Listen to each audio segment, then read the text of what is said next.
चलिए पहला श्लोक देखिए। पहले ऊपर देखिए, श्री गणेशाय नमः।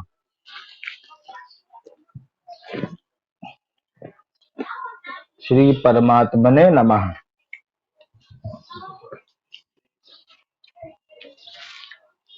गणपति जी का पहले पूजन करते हैं, पहले स्मरण करते हैं, ताकि सभी विघ्न बाधा गणेश जी शमन करें।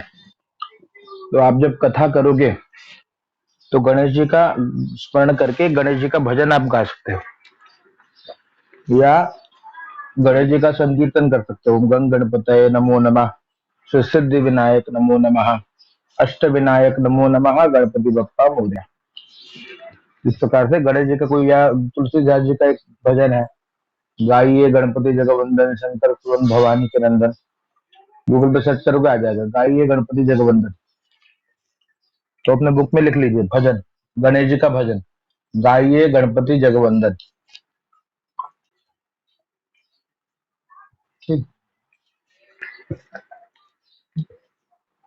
कोई भी कार्य करिए, जब भी कहीं भी कथा करिए, भजन करिए, कीर्तन करिए, पूजन करिए, यज्ञ करिए, पहले गणेश जी का स्मरण करना चाहिए। तो अगर समय है तो भजन गाइए, समय नहीं है तो गणेश जी का एक श्लोक बोल करके और फिर प्रारंभ कर दीजिए। तो गजाननम भूत गणादि सेवितम। हाँ, तो समय के अनुसार कार्य करना चाहिए। जैसे अगर मान लीजिए समय बहुत है तो कथा का विस्तार कर ले, 3-4 घंटा कर ले। समय नहीं है तो आधे घंटे में भी कथा करनी पड़ती है। दोनों पद्धतियां, एक पद्धति, दोनों पद्धति का नाम है गणेश जी का। देखा आपने, गाइए गणपति जगवंदन।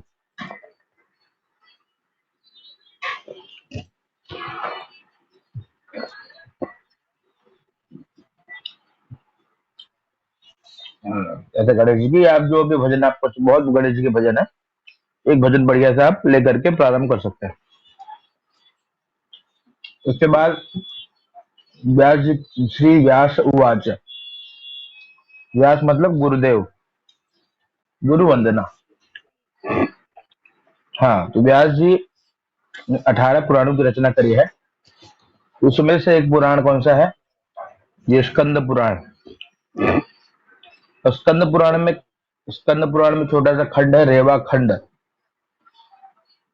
हम्म। तो रेवा खंड में भगवान की कथा है। बराबर। अब देखिए, जी जी, स्कंद पुराण के रेवा खंड में जो भगवान की कथा है।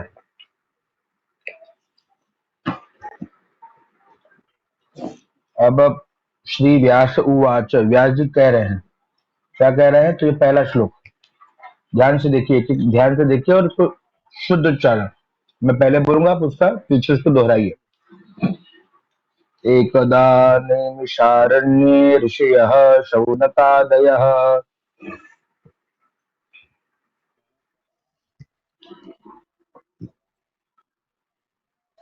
शौनकादयः। हाँ, मतलब एकदा नैमिषारण्य, नैमिषारण्य में शौनकादयः ऋषयः एकदा, एक बार शौनक आदि 88,000 ऋषि मुनि। हम्म, समझे? फिर पप्रच्छुर मुनयः सर्वे।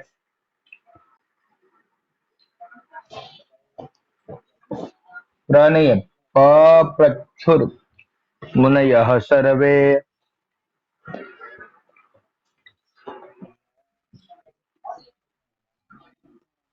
सूतं पौराणिकं खलु।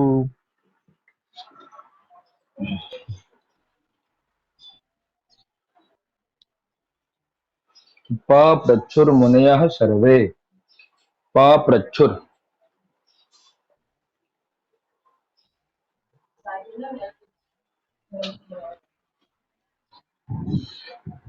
पप्रच्छुर है, समझे ना? प्रप्रच्छुर नहीं है, पप्रच्छुर मुनयः। हाँ, पप्रच्छुर। हाँ, प सर्वे सूतम पौराणिकम। हाँ, तो पौराणिकम सूतम, सूत जो पुराण पौराणिक मतलब हो गया जो पुराणों को जानने वाला है, समझ में आया? जो पुराणों को जानने वाला है वो कौन हो गया? पौराणिक। तो श्री सूत जी महाराज जो है वो वेदों और पुराणों को जानने वाले हैं, उसके ज्ञाता है, उसके जानकार है, उसके स्पेशलिस्ट हैं, समझे? तो इसलिए उन्होंने ऋषियों ने शौनक ऋषि को प्रधान श्रोता बनाया। संख्या है 88,000। हाँ, संख्या है 88,000 और प्रधान बना दिया है उसमें शौनक जी को। शौनक जी और सूत जी का वर्ण किया है, सूत जी का चुनाव किया है। क्यों किया है? क्योंकि वो पौराणिक है, सभी वेद पुराणों को जानने वाले हैं, समझ में? हाँ, सूतम पौराणिकम खलु, समझ में? तो ये तब तब ऋषियों ने पूछा, ऋषयः ऊचुहु। हाँ हाँ, ऋषि पूछते हैं क्या? तो आगे का श्लोक पढ़िए।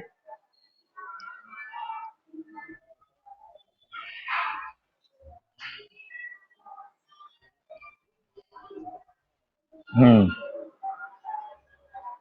आगे।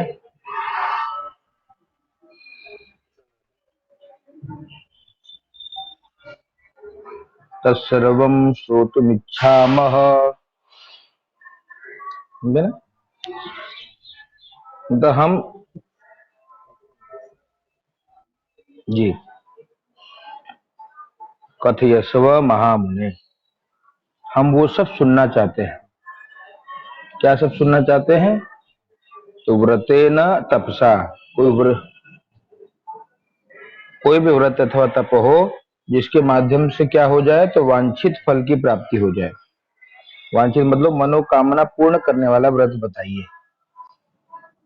समझे?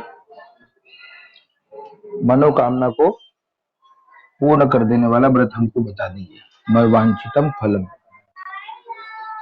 समझे? इसके बाद नेक्स्ट पेज। तो सूर्य जी कहते हैं बहुत उत्तम बात है, आप लोग जो पूछ रहे हो वो नारदे नैव संपृष्टो भगवान कमलापति ही, बोलिए।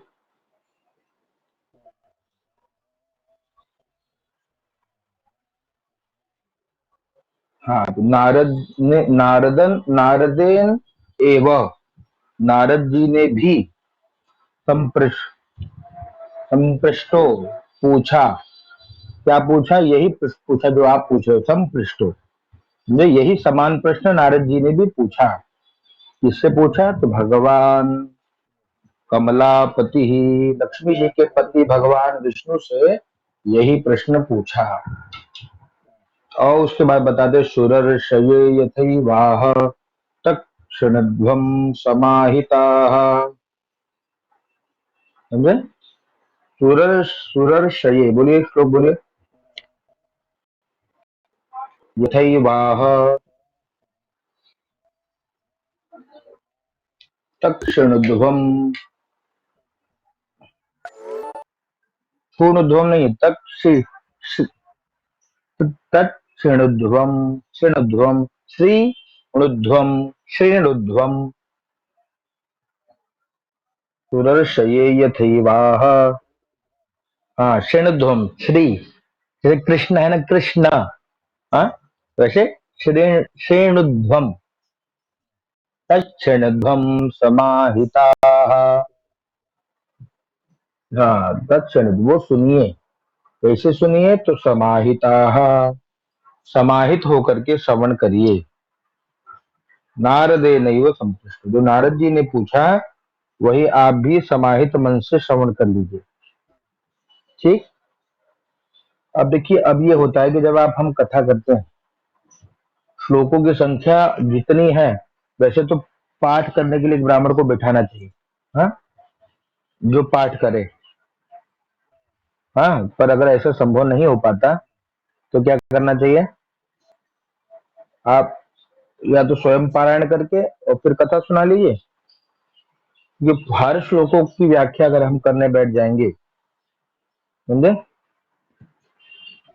तो उसमें बहुत समय लग जाएगा और श्रोता भी बोर हो जाएंगे। मानते हो कि नहीं?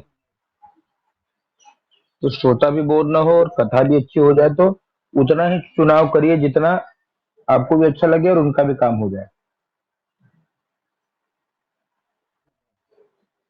तो इसमें से कितना श्लोक आपको चयन करना है आपके ऊपर है। कहानी तो आपको याद है, हाँ, कथा आपको याद है, तो कितना श्लोक लेना है वो आप, जैसे मैं जो जो श्लोक लेता हूँ आपको बताऊं। हाँ, मैं श्लोक लेता हूँ, पहले के 2 श्लोक हुए, हाँ, और फिर ये लेता हूँ सीधा इसके बाद, एकदा नारदो योगी परानुग्रह कांक्षया। मतलब फिर वो बताते हैं कि ऋषियों ने पूछा, क्या पूछा, तो नारद जी ने पूछा भगवान विष्णु से। तो ऋषियों ने प्रश्न किया कि नारद जी ने पूछा, तो पूरी बात बताई क्यों पूछा नारद जी ने। हाँ, तो पूरी बात उनको बता देते हैं कि एकदा नारदो योगी परानुग्रह कांक्षया। नारद जी योगी हैं और परहित का भाव लेकर के पर्यटन विविधान लोकान मर्त्य लोकमुपागतः, समझे, अनेक लोकों में भ्रमण करने के बाद मृत्यु लोक पर श्री नारद जी आए। आने के बाद क्या किया, नारद जी ने देखा सभी को दुखी, अनेक प्रकार के क्लेश भोगते देखा, अनेक योनियों में उत्पन्न होकर के अपने कर्म के कारण दुखी देखा। तब नारद जी ने चिंतन किया कि किस उपाय से दुख दूर करें। इति संचिंत्य, इति संचिंत्य, ऐसा चिंतन करते हुए, सोचते हुए, विचार करते हुए विष्णु लोकम गतस्तदा, विष्णु लोक में चले गए। ये बैठ गया दिमाग में। हाँ, अब यहाँ क्या क्या जोड़ सकते हो आप, जैसे नारद जी जब एक परापरहित का भाव लेकर भ्रमण करते हैं, तो नारद जी के हाथ में वीणा है, और नारद जी ऐसे तो भ्रमण करते नहीं सदैव। क्या बोल रहे हैं? हाँ,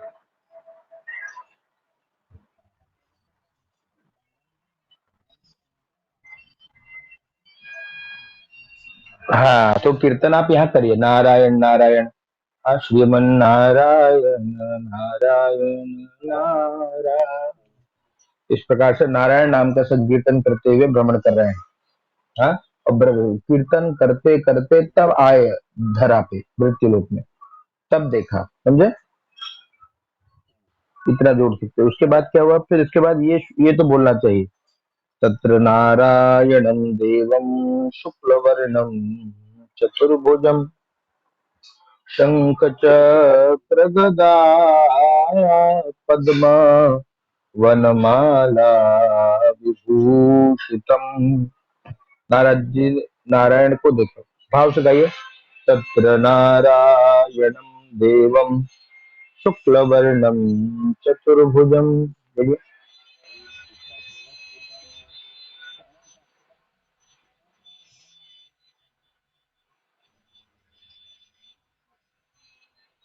आगे और श्लोक है, दृष्ट्वा तं देवदेवेशं स्तोतुं समुपचाक्र में।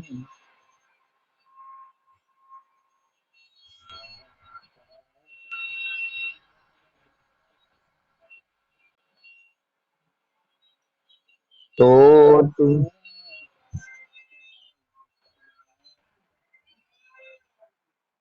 हाँ, ये अब क्या हुआ, नारद जी पहुंचे, भगवान को देखा, शंख चक्र गदा पद्म वनमाला से विभूषित देखा भगवान को।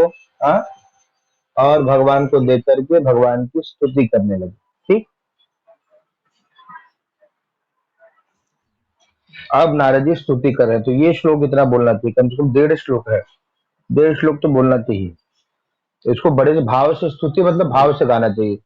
नमो मनसातीत रूपायानंत शक्तये आदिमध्यांतहीनाय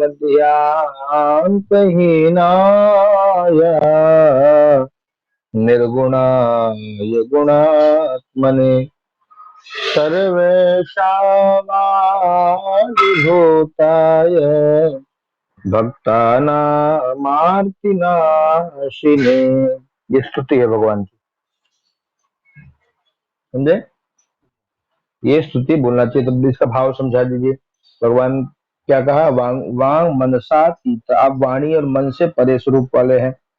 रूपाया अनंत शक्ति, अनंत शक्ति संपन्न है। आदि मध्यांत ही न आपका आदि है, न मध्य है, न अंत है। निर्गुणाय, गुणात्मने आप निर्गुण निराकार भी हैं और सगुण साकार भी हैं। और सर्वेशम आदि भूताय, आप सबके आदि हैं, मतलब आप जब कुछ नहीं था तो जो थे वो आप ही थे। हाँ, सर्वेशम आदि भूताय। और फिर अंत में कहते हैं भक्तानाम आत्मनाशिने, आप सभी भक्तों के दुखों को दूर कर देते हैं, नष्ट कर देते हैं प्रभु। नाशिने। हाँ, ये नारद जी ने स्तुति करी। और तब भगवान कहते हैं श्रुतवा स्तोत्रम ततो विष्णु नारदम प्रत्यभाषता, सुन करके भगवान विष्णु नारद जी से फिर कहते हैं, क्या कहते हैं कि नारद, हे मुनि श्रेष्ठ, किमर्थमागतोऽसि त्वं, किं ते मनसि वर्तते, कथयस्व महा।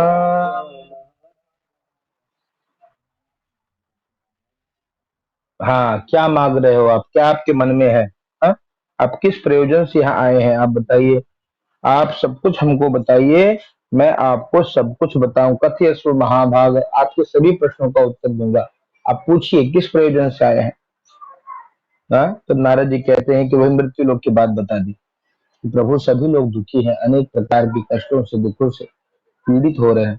तत्कथम शमयन्नाथ, कोई लघु उपाय बता दीजिए जिससे उनके दुखों का शमन हो जाए। और सो तुम इच्छामि तत्सर्वो, सब कुछ मैं सुनना चाहता हूँ। यदि आप कुछ पे कृपा कर ही रहे हैं तो हमको वो सब कुछ बताइए, लेकिन कैसे बताइए, लघु उपाय बताइए, बड़ा उपाय न बताइए। तब भगवान लघु उपाय के रूप में क्या बताते हैं, सत्यनारायण व्रत के बारे में बताते हैं। भगवान भगवान कहते हैं, पहले प्रशंसा करते हैं नारद जी की। साधु पृष्ठम, आपने बहुत उत्तम बात को पूछ लिया। क्यों पूछा, इसमें एक मानस की चौपाई डाल सकते हैं क्या।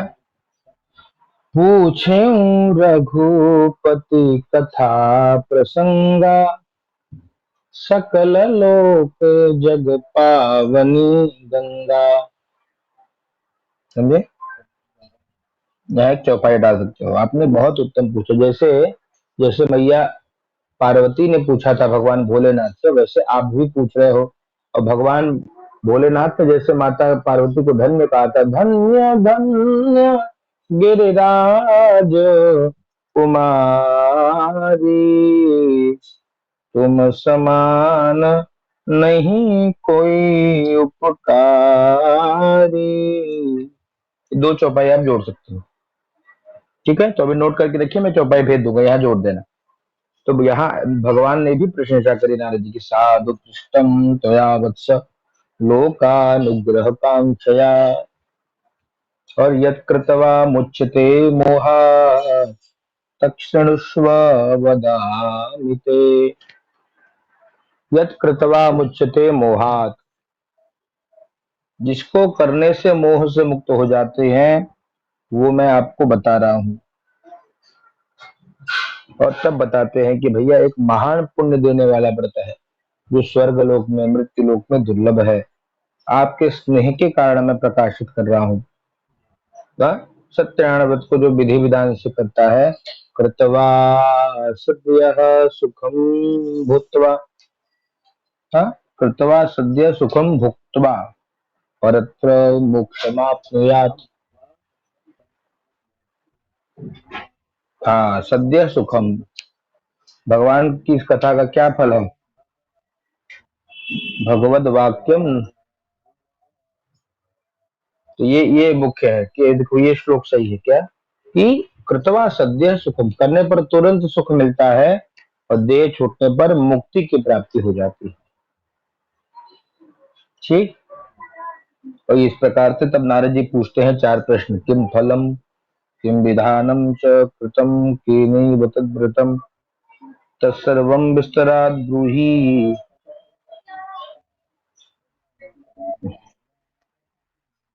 कदा कार्यम व्रतम प्रभो, ये श्लोक जरूरी है। सही, चार प्रश्न है। किम फलम फल क्या है, किम विधानम विधान क्या है, कृतम केने वो किसने किया, और कदा कार्यम, ये चार प्रश्न इसमें नारद जी ने पूछा है। समझ गए? समझे ना? तो चारों प्रश्न, किम फलम फल क्या है, किम विधानम विधान क्या है, कृतम केने वो किसने किया, और कदा कार्यम कब करे। ठीक।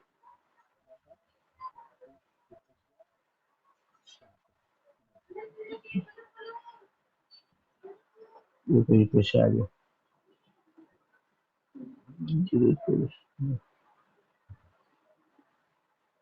ठीक ना?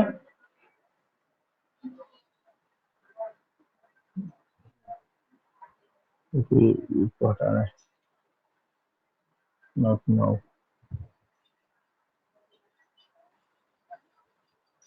पेज चेंज कैसे होगा अभी, अटक गया। हम्म, इसका नेक्स्ट पेज रुको, नहीं शेयर हुआ अभी, अभी नहीं दिख रहा स्क्रीन।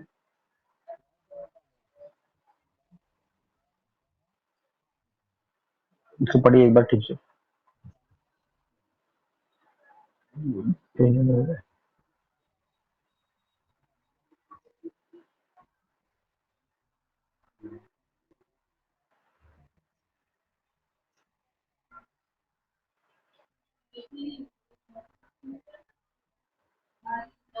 हाँ,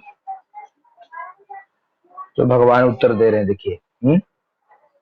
ये सब इसमें से भी पहले ये श्लोक देखिए, क्या मिलेगा उससे। तो भगवान कहते हैं दुख शोक का शमन होगा, धन धान्य की वृद्धि होगी, सौभाग्य संतान मिलेगा। हम्म,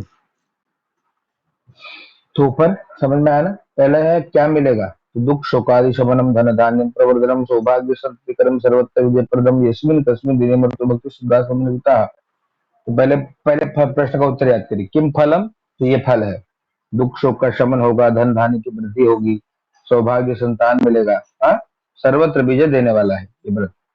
और फिर अंतिम प्रश्न कब करें, तो लिखा है यस्मिन कस्मिन दिने मृत्यु, जिस किसी भी दिन करें, लेकिन भक्ति श्रद्धा के साथ करें। और उत्तर इसका आधा इधर है कि यजेत चैव निशा मुखे, शाम के समय करना चाहिए। ये चौथे प्रश्न का उत्तर हो गया। फिर और दूसरा प्रश्न, किम विधानम, विधान बताया क्या, कि ब्राह्मण बांधवे शैव सहितो, ब्राह्मण और बंधु बांधवों के साथ धर्म में तत्पर होके, और फिर भगवान को क्या देना चाहिए, नैवेद्य देना चाहिए भक्ति पूर्वक, और सपाद सवाया मात्रा में, सब जो कुछ भी दे सवाया मात्रा में भगवान को अर्पित करना चाहिए। रंभा फल, केले, केले का फल, घी, दूध, गोधूम चूर्ण, गेहूं का चूर्ण, वो ना मिले तो साठी चावल का चूर्ण, वो ना मिले तो शक्कर, शक्कर ना हो तो गुड़। ये सब भगवान को सवाया मात्रा में अर्पित करना चाहिए। इसके बाद विधान क्या है, ब्राह्मण देवता को दक्षिणा दे करके और संतुष्ट करना चाहिए, और इस प्रकार से भोजन करें, नृत्य गीत का आयोजन करें, रात्रि जागरण करें समय हो तो। हाँ, और इस प्रकार से जो व्रत को करता है, एवं कृते मनुष्याणाम वांछा सिद्धिर भवे ध्रुवम, विशेषतः कलियुगे लघु उपायोस्ति भूतले। इस कलिकाल का लघु उपाय, ये श्लोक बोलिए, अंतिम श्लोक बोलकर, और फिर बोलिए, एवं कृते, ये अंतिम श्लोक बोलिए, एवं कृते।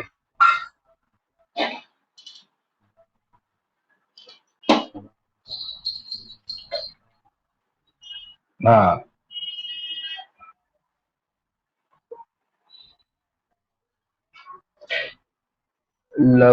लघुपायोस्ति भूतले, बोलिए।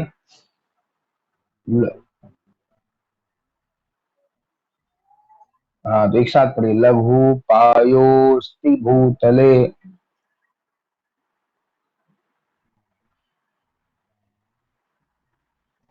हाँ, सत्यनारायण भगवान की जय। ये हो गया पहला अध्याय। ठीक, अब दूसरे अध्याय में, अब पहले अध्याय में तो लोग बहुत ध्यान से सुनते हैं, इसके बाद की जो कथा है वो संक्षेप में फटाफट सुना देनी चाहिए। तो कुछ श्लोक लेकर के, जैसे इसमें इसमें क्या है कि दूसरे अध्याय की कथा क्या है, तो कहा इसमें कश्चित काशीपुरे रम्ये ह्यासीत विप्रोति निर्धनः। इसके बाद कथा सुना दीजिए कि काशी में निर्धन ब्राह्मण की कथा है। अब वो कथा उनकी है तो कथा, भिक्षा मांगते हैं, कुछ मिलता नहीं है, तो भगवान को याद करते हैं, भगवान आते हैं एक बूढ़े ब्राह्मण का रूप लेकर के। और जब भगवान आते हैं तो उनसे आदर पूर्वक पूछते हैं, वृद्ध ब्राह्मण रूपस्तम पप्रच्छ द्विजमादरात, है ना, आदर पूर्वक पूछते हैं कि किमर्थम भमिषे विप्र महिम नित्यम सुदुखित, क्यों भ्रमण करते हो इस मही पर धरा पर दुखी होकर के, समझे। तब ब्राह्मण देवता बताते हैं कि मैं ब्राह्मणोति दरिद्रो हम भिक्षार्थम वही भ्रमे महीम, मैं ब्राह्मण देवता हूँ, ब्राह्मण हूँ और भिक्षा के लिए भ्रमण करता हूँ, और यदि आप उपाय जानते हो तो बता दीजिए, समझे। तब उनको उपाय बताते हैं कि आप सत्यनारायण भगवान का व्रत करिए, उनको रात्रि में निद्रा नहीं आती, हाँ, और फिर प्रातः काल उठ करके भिक्षा में जो मिलता है सब सामग्री लेकर मंदिर में भगवान का व्रत करते हैं। व्रत करने के बाद जब हर महीने भगवान की आराधना में लगते हैं, नित्य सेवा में लग जाते हैं, तो फिर ये श्लोक ले लीजिए कि एवं नारायण स्वेदम, 12वां श्लोक, व्रतम कृत्वा द्विजोत्तमः सर्व पाप विनिर्मुक्तो दुर्लभम मोक्षमाप्तवान, समझे। इस प्रकार से सभी पापों से मुक्त होकर के दुर्लभ मोक्ष को प्राप्त कर लिया। ठीक। इसके बाद फिर ऋषि पूछते हैं कि हे विप्र देवता, पूछा उनसे ऋषि ऊचु कि तस्मात् विप्राच्युतम के न पृथ्व्याम त्यक्तम मुने, हे मुनि, हे सूत महाराज, की उस ब्राह्मण देवता से किसने व्रत को श्रवण कर लिया। तत्सर्वम श्रोतुम इच्छामः श्रद्धा स्माकम प्रजायत, हमारे मन में श्रद्धा हो रही है, बताइए। तब वो कथा सुना देते हैं कि एक बार वो व्रत कर रहे थे, लकड़ी के गट्ठर को रखकर एक लकड़हारा आया, व्रत करते देखा तो प्रणाम किया और पूछता है कि हमको भी बताइए। तब विप्र देवता बताते हैं कि भैया जो कुछ मिला है भगवान श्री सत्यनारायण की कृपा से ही मिला है, आप भी उनकी आराधना करोगे तो आपका भी कल्याण होगा, समझे। तब लकड़हारे को जब बताया तो लकड़हारा भी ततः प्रसन्न हृदयम सुपक्वम कदली फलम शर्करा घृत दुग्धम च गोधू मत्स्य चूर्णकम, लकड़ी का दुगना मूल्य मिला तो सभी सामग्री को एकत्रित करके और ब्राह्मण देवता को आमंत्रित करके विधि विधान से पूजन किया, उसके प्रभाव से धन पुत्र आदि से युक्त होकर के यहाँ सुखी रहा, अंत में भगवान के धाम को चला गया। ठीक, ये हो गया दूसरा अध्याय। तीसरे अध्याय की कथा वो भी संक्षेप में, एक राजा की कथा, तो राजा का नाम है उल्कामुख। हाँ, संतान की प्राप्ति के भाव से भद्रशिला नदी के किनारे व्रत को करता था अपने धर्मपत्नी के साथ, बराबर। अब वहां पे एक साधु नाम का बनिया आया और उसने पूछा कि महाराज किमर्थम कुरुषे राजन, तो यह लिखा है कि मध्यम किमिदम कुरुषे राजन भक्ति युक्तेन चेतसा प्रकाशम कुरुत सर्वम श्रोतुमिच्छामि सांप्रतम, बराबर। साधु ने पूछा कि कर क्या रहे हो, हमको बताइए। और राजा ने उत्तर दिया कि पूजनम क्रियते साधु विष्णु रतुल तेजस, अतुल तेजस्वी भगवान श्री सत्यनारायण का पूजन व्रत कर रहा हूँ। क्यों कर रहा हूँ, तो पुत्राद्या वाप्ति काम्यया, पुत्र आदि कुछ प्राप्त हो जाए इसलिए कर रहे हैं, कोई भी संतान मिले। तो यहाँ पर जब भूपत से वचन श्रुतवन की बात को सुना तो श्रद्धा हुई, पूछा कि ममापि संततर नास्ति, हमारे पास भी संतान नहीं है, आप हमको पूरा विधान बताइए। पूरे विधान को जानकर पत्नी लीलावती को बताया, दोनों ने मनोती मानी कि हमको संतान हो, भगवान की कृपा से बेटी का जन्म हुआ, कलावती नाम रखा। लेकिन दान पुण्य भी किया लेकिन भगवान का पूजन नहीं किया। और इससे कहा, पत्नी को कहा, तो पत्नी ने जो स्मरण कराया कब करोगे पूजन, तो कहा विवाह समय, देखो लिखा है साधुवाद 15वां श्लोक, विवाह समय प्रसिया करिष्यामि व्रतम प्रिये,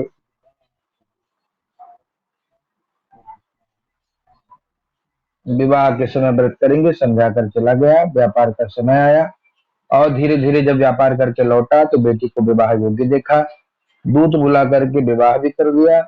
लेकिन फिर आगे का श्लोक 21वां श्लोक ले लीजिए।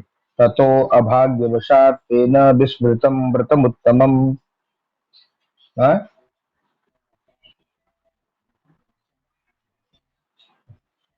दुर्भाग्य के कारण तेन रुष्टो भवत प्रभु। हाँ, भगवान का व्रत करना भूल गया तो भगवान रुष्ट हो गए और भगवान ने श्राप दे दिया। क्या श्राप दिया? अंतिम श्लोक 25वां। भ्रष्ट प्रतिज्ञ मालुक्यम महद दुखम भविष्यति। भगवान ने श्राप दिया, कठिन दुख की प्राप्ति होगी। दोनों व्यापार करने लगे।